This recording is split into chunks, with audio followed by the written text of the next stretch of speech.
जय हिंद दोस्तों, कैसे हैं आप सभी। उम्मीद करते होंगे अच्छे और स्वस्थ होंगे।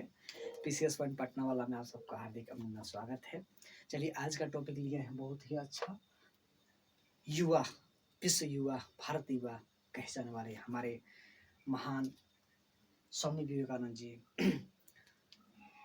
हमारे गौरव रहे हैं, सब कुछ रहे हैं, हमारे प्रेरणा स्रोत रहे हैं। स्वामी विवेकानंद से रिलेटेड एग्जाम्स के व्यू में जितने भी क्वेश्चन पूछता है उतना आज हम पढ़ने के प्रयास करेंगे और उम्मीद करेंगे कि इसी वीडियो में पूरा कंप्लीट हो जाए।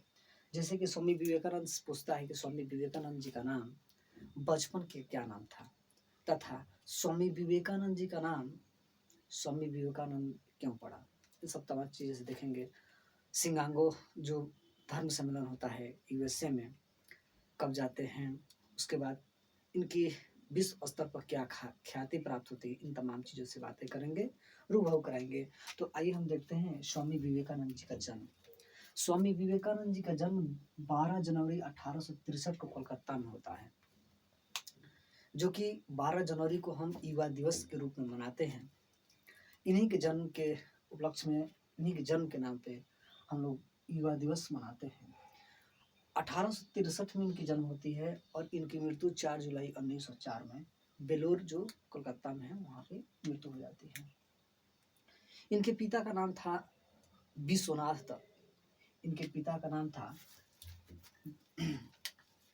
विश्वनाथ दत्त। विश्वनाथ दत्त जी कलकत्ता हाई कोर्ट के एक प्रसिद्ध वकील थे। विश्वनाथ दत्त जी कोलकाता हाई कोर्ट के एक प्रसिद्ध क्या रहते हैं, वकील रहते हैं। माता का नाम भुवनेश्वरी देवी रहता है ना। इनके माता का नाम भुवनेश्वरी देवी, जो कि धार्मिक गृहिणी के रूप में कार्य करती हैं। स्वामी जी ने 3 एक बातें कही थी।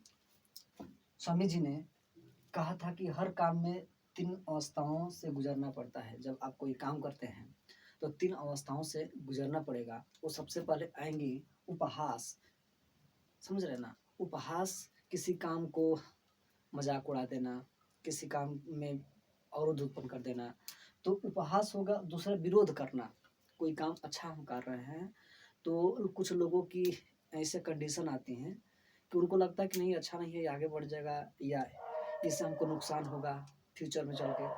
तो उन्होंने कहा कि पहले उपहास की जो सीढ़ी से सामना करना पड़ेगा, उसके बाद दूसरे नंबर पर आपको विरोध होगा। जो अच्छा काम करेंगे तो आपका विरोध होगा, और तीसरी बात, जब तीसरी थर्ड स्टेप पे चलेंगे कहीं न कहीं, तब आपकी कहीं अगर सत्ता है आपके अंदर तो कहीं न कहीं स्वीकृति मिल ही जाती है, राइट।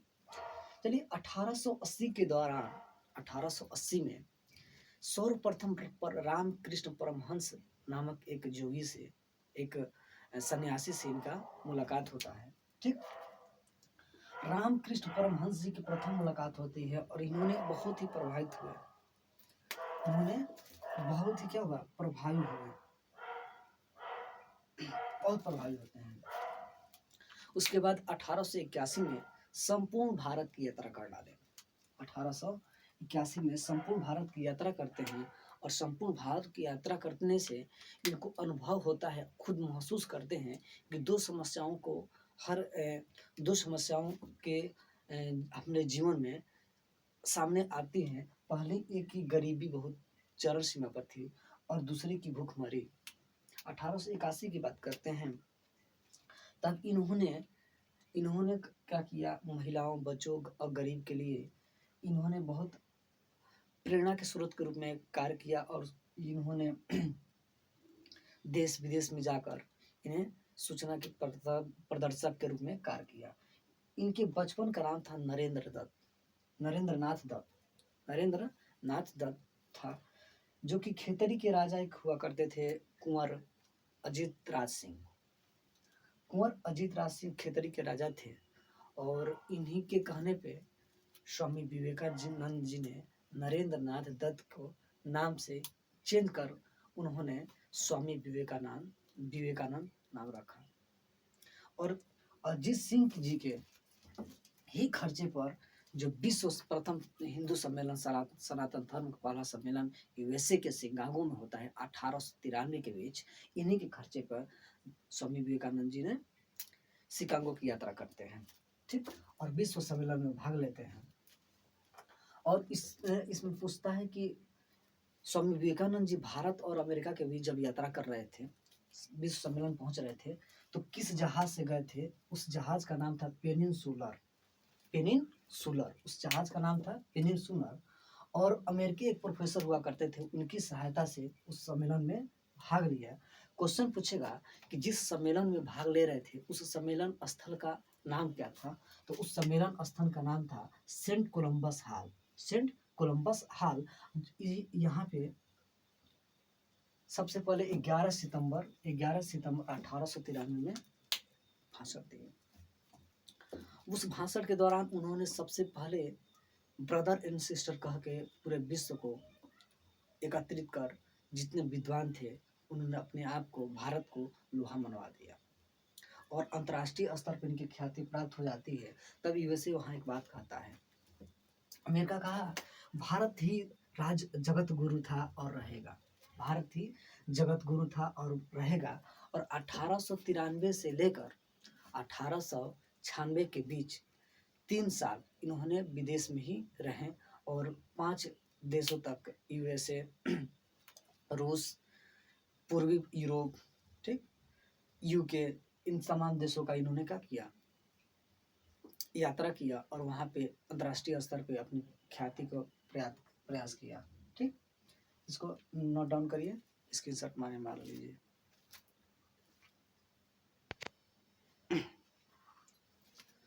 नोट्स हो गया, चलिए ठीक है। इसके बाद 1893 से 96 के बीच जो बता रहे थे, 1893 से 96 के बीच लंदन में, पेरिस में, जर्मनी में, रूस व यूरोपीय देशों की यात्रा किया। स्वामी जी ने 5 देशों में इन्होंने विदेशी यात्रा की। उसी दौरान फरवरी 1896 में विदेशों में 2 आश्रम की स्थापना किया, एक न्यूयॉर्क और दूसरा कैलिफोर्निया में। न्यूयॉर्क में वेदांत सोसाइटी आश्रम का स्थापना किया। न्यूयॉर्क में 4 फरवरी 1896 में न्यूयॉर्क में क्या करते हैं, वेदांत सोसाइटी की स्थापना करते हैं और उसके बाद कैलिफोर्निया में शांति आश्रम की स्थापना करते हैं। राइट, स्वामी जी यही नहीं रुकते हैं। 1897 में जब भारत आगमन होता है, 1897 में जब भारत आगमन होता है तो 1 मई 1897 बेलूर कोलकाता में रामकृष्ण मिशन का स्थापना कर डालते हैं। राइट, रामकृष्ण मिशन का स्थापना करते हैं और इसका 2 ऑफिस बनाते हैं। पहला हेड क्वार्टर इनका रहता है बेलूर आश्रम कलकत्ता में, और दूसरा उत्तराखंड मायावती अद्वैत आश्रम खोलते हैं। राइट, और ये अल्मोड़ा में, जो उत्तराखंड का अल्मोड़ा में है, दूसरा आश्रम खोलते हैं। ठीक, इसके बाद देखिए इनके गुरु जो रामकृष्ण परमहंस की बातें हम करेंगे इनके बाद। 1902 में इनकी मृत्यु होती है। कब? 4 जुलाई।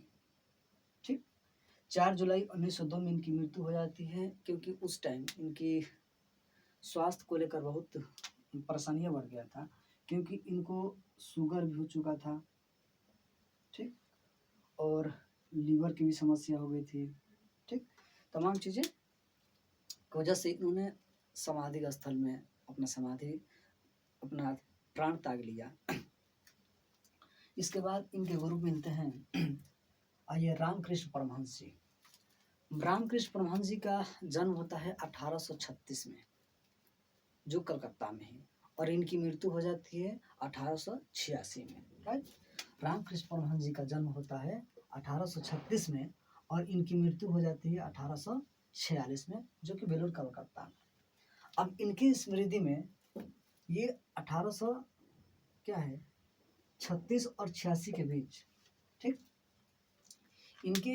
इनकी स्मृति में जो हम बता रहे हैं ये कि स्थापना करते हैं मायावती और क्या बेलूर आश्रम की स्थापना करते हैं इनकी स्मृति में। ठीक, और इनके बचपन का नाम जो नरेंद्र नाथ दत्त, जो इनके बचपन का नाम स्वामी जी का नाम रहता है, इनके गुरु का ही मूल नाम या बचपन का नाम है, कुछ पूछ देगा मूल नाम या बचपन का नाम, तो इनके मूल नाम या बचपन का नाम रहता है गदाधर चट्टोपाध्याय, गदाधर चट्टोपाध्याय। और ये दक्षिणेश्वर जो पूर्वी तट पर आता है कलकत्ता में, वहीं के काली मंदिर के पुजारी थे। राइट,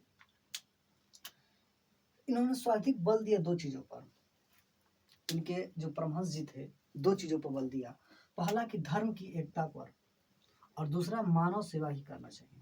मानव सेवा ही क्या होगी, सच्ची सेवा होगी, मानव सेवा ही सच्ची सेवा होगी, इसी पर इन्होंने बल दिया।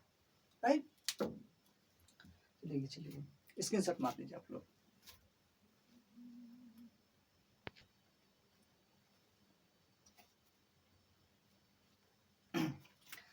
तो हम देख रहे थे कि रामकृष्ण परमहंस जी ने बताया कि मानव सेवा ही सच्ची सेवा होगी, मानव सेवा ही सच्ची सेवा होगी। और रामकृष्ण परमहंस जी के 23 साल की उम्र में, 23 साल की उम्र में एक 5 साल की कन्या से इनकी शादी होती है। उस कन्या का नाम रहता है शारदा मनोमुख उपाध्याय, शारदा मनोमुख उपाध्याय, जो 5 साल की कन्या थी। और रामकृष्ण परमहंस जी से शादी होता है 23 साल की उम्र में इनका। ठीक, जो कि शारदा देवी के नाम से जानी जाती है। ठीक, इन्होंने बताया कि ईश्वर तक पहुंचने के लिए कई मार्ग हो सकते हैं, ईश्वर तक पहुंचने के लिए कई मार्ग हो सकते हैं, इसलिए इन्होंने मूर्ति पूजा का क्यों समर्थन किया। जब इनके परमहंस जी ने मूर्ति पूजा का समर्थन किया तो वाकई में स्वामी जी ने भी मूर्ति पूजा का समर्थन करेंगे। तो स्वामी जी ने मूर्ति पूजा और बहुदेवास का क्या किया, समर्थन किया। ठीक, और इन्होंने बताया कि इसके माध्यम से हम ईश्वर को पा सकते हैं। ठीक, एक ही मार्ग नहीं हो सकता ईश्वर को पाने के लिए, हाँ अनेक मार्ग हो सकता है और अनेक मार्ग अपनाए जा सकते हैं। राइट, स्वामी जी मानव सेवा को ही सब बड़ी सेवा मानते हैं, क्योंकि परमहंस जी भी मानव सेवा को सच्ची सेवा के रूप में मानते थे। राइट, इन्होंने, स्वामी जी ने, हमारे भारत में कहा जाता है स्वामी विवेकानंद जी को नव हिंदुवाद का प्रवर्तक या संस्थापक। राइट, इनकी एक पुस्तक हुआ कि मैं समाजवादी हूँ, बहुत प्रचलित है, बहुत प्रसिद्ध है, मैं समाजवादी हूँ। आएगा क्वेश्चन एग्जाम के में कि मैं समाजवादी हूँ किसका संस्थापक कौन है या किसके द्वारा लिखित गई है। सबसे पहले आएगा जयप्रकाश नारायण। राइट, या मुलायम सिंह भी आ सकता है। तो जयप्रकाश नारायण आएगा तो मुंह मत मारिएगा, क्योंकि इनकी पुस्तक मैं समाजवादी हूँ तो आएगा स्वामी विवेकानंद जी का, तो ये क्लिक करिएगा। राइट, इसके बाद इनके सस्या का एक नाम रहता है जो आयरिश आयरलैंड के रहती हैं, उनका नाम है sister Nivedita. Sister Nivedita Irish है, मार्गरेट नोबेल जो है इनकी, और आयरिश महिला रहती हैं।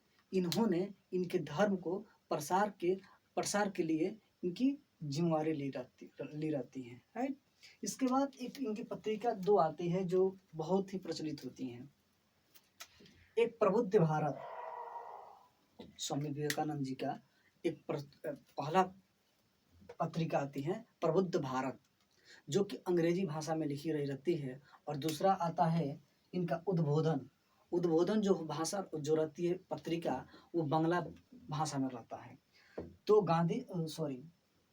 स्वामी विवेकानंद जी द्वारा पत्रिकाएं दो, प्रबुद्ध भारत अंग्रेजी भाषा में और प्रबोधन बांग्ला भाषा में लिखी जाती है। साथ ही साथ इनकी रचना बहुत ही प्रसिद्ध है, और इनकी रचना 3 प्रसिद्ध है: राजयोग, कर्मयोग, ज्ञान योग। राइट, और गांधी जी, बार बार गांधी जी का नाम आ रहा है।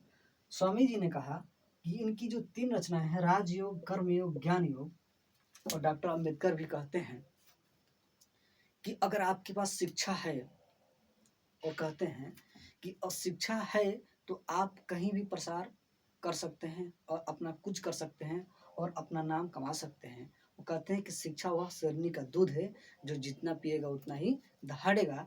सो आप भी ज्ञान को, योग को अपने ज्ञान को आगे बढ़ाइए, मेहनत करिए और आगे चलते रहिए। इसी के साथ एक शेर याद आता है कि जमी पर आकाश पैदा कर, हर कदम पर विश्वास पैदा कर। जमी पर आकाश पैदा कर, हर कदम पर विश्वास पैदा कर, क्योंकि मांगने से कुछ नहीं मिलता ए मेरे दोस्त, तू अपना एक इतिहास पैदा कर। नमस्ते, जय हिंद।